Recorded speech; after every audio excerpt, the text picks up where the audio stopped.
Welcome, friends, to this 16th episode in my vlog series. And this is like a little mini series within the series, which I'm calling My Life in Magazines. Rather than sort of cram all the influential magazines or personally influential magazines in my life into one video, I've separated them out. And last time we looked at ID Magazine's Heroes and Sheroes issue, I should say. This time we're going back to before when I was born and looking at Architectural Review magazine. I should say the Architectural Review magazine. Get these things right.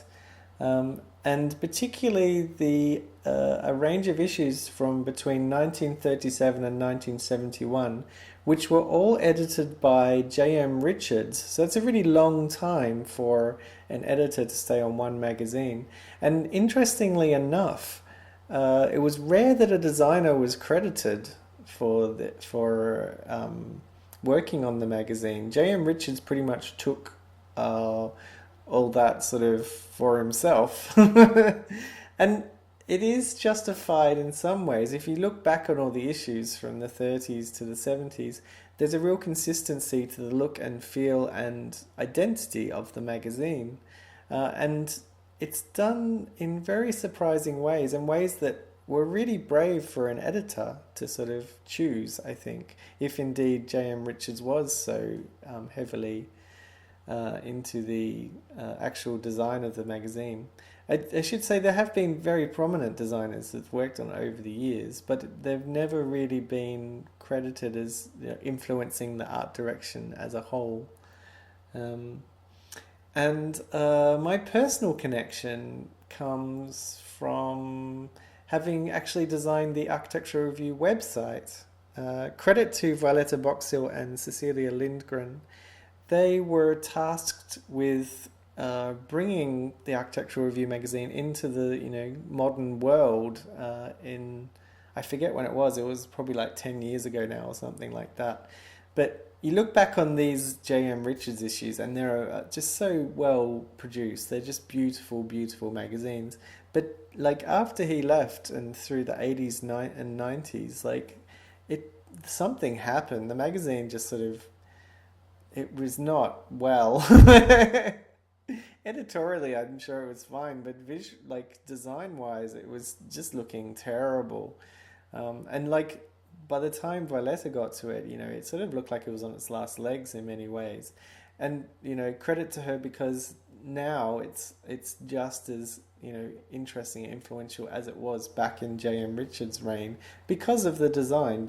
And a lot of what she did, including the AR logo, is still there. So it's whatever she did worked really well. I'm showing you this too because this is the issue I hold dear, because I used to live here. Last time I lived in London, when I left London a couple of years ago, this was where I was living. And it actually looks a lot the same. I mean, the plants have grown bigger. But I'll often say that this is the best place to live in London. It's definitely the best place I've ever lived. I loved it. If I could afford London rents, I would not have moved. And it's so amazing to see it in this magazine with like the special stock and the lovely printing and just the clarity of the form. And this magazine was produced in 1962, and it looks so fresh, I think. It's obviously like of its time, but just the print quality, I think in particular, just makes it feel really, really fresh. It's interesting too, like I think a lot of the visual identity for the magazine came from the really brave choice of swapping paper and using special inks and doing things like fold outs. And at one point the credits for the magazine were just on a tiny little flap at the front there, and it is, you could look at every issue and it was really hard to find there were similarities between layouts, but nothing was ever exactly the same. Oh, I should point out too, and I'll show you some more pictures later, these are illustrations by an architect called Kenneth Brown, and they're just astounding. There's more later on, so maybe I'll talk about it some more then. We'll talk about the paper stock for now. because as you can see here, this is sort of, it's printed on a sort of, you go from one article to the next and it's different paper. It's sort of a pinky paper. And again, an example of a fold out. And there's special inks like the red and the yellow are special just to that little section. This one here, there's some white ink, like white ink. Wow. You got the feeling that the expense wasn't an issue. You know, that's not that this, you know, would have been an expensive magazine to produce. Changing stocks would have, if you have a good relationship with your printer, you can get away with most things.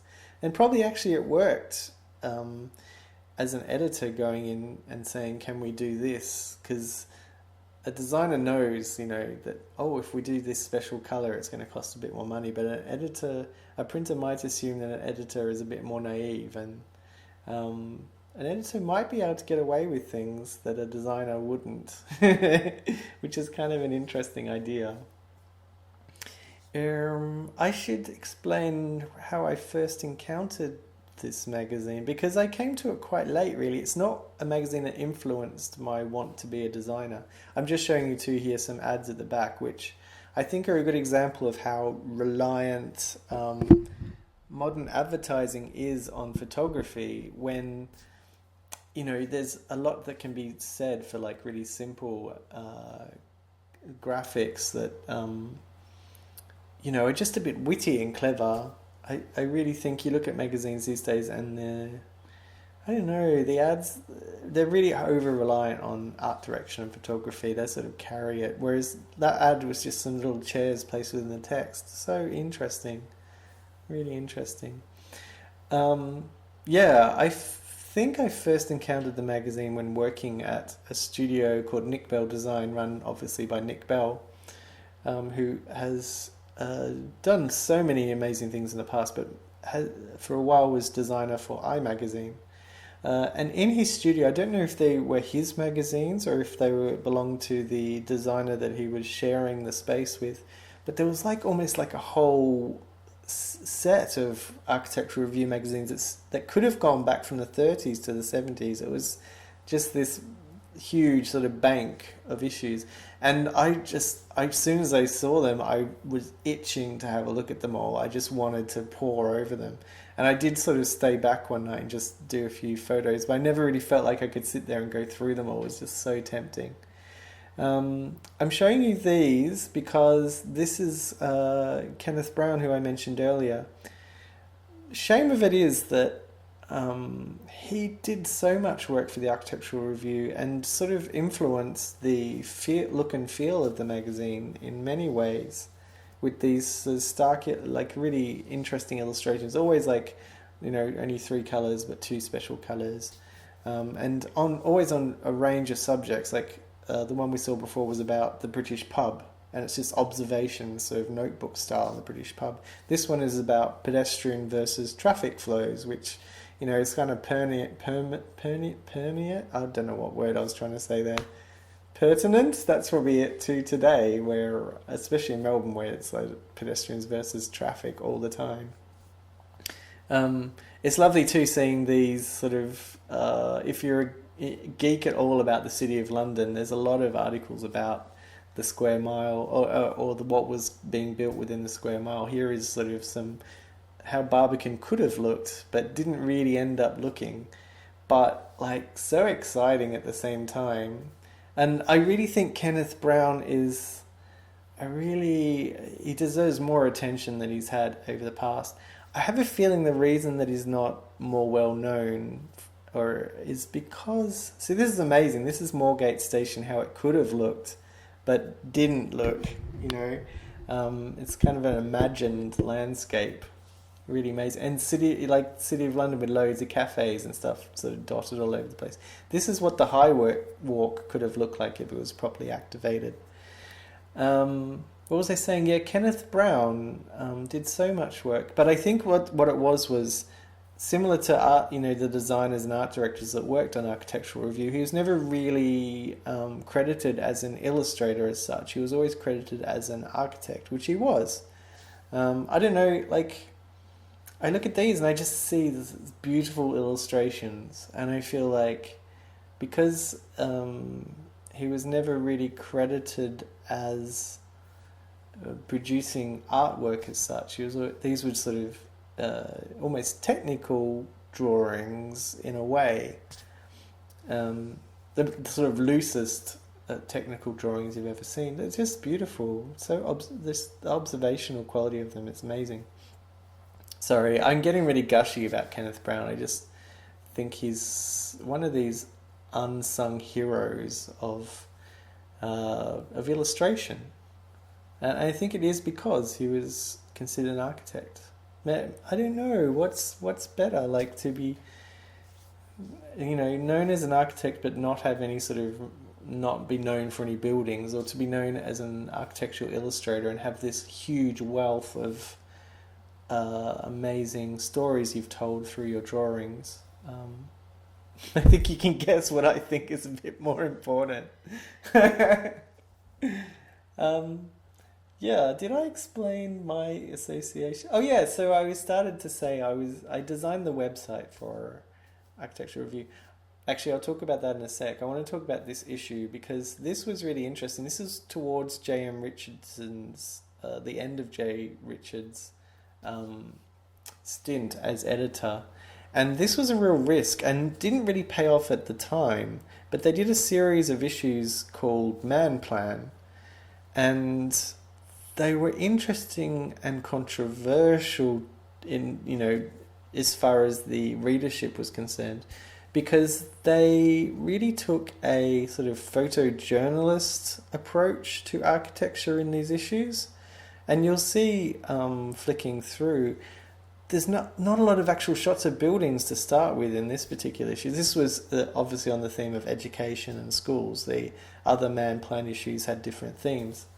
But I think what was being done here was there was an attempt to just, obviously to present architecture in a new, exciting way, but in a really sort of street level, grassroots kind of manner. This is just pure photojournalism. It's amazing.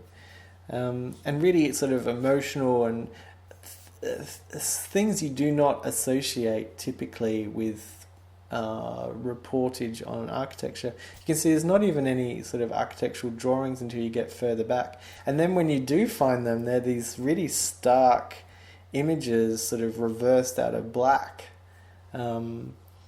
looking just really, really bold and quite startling, I think.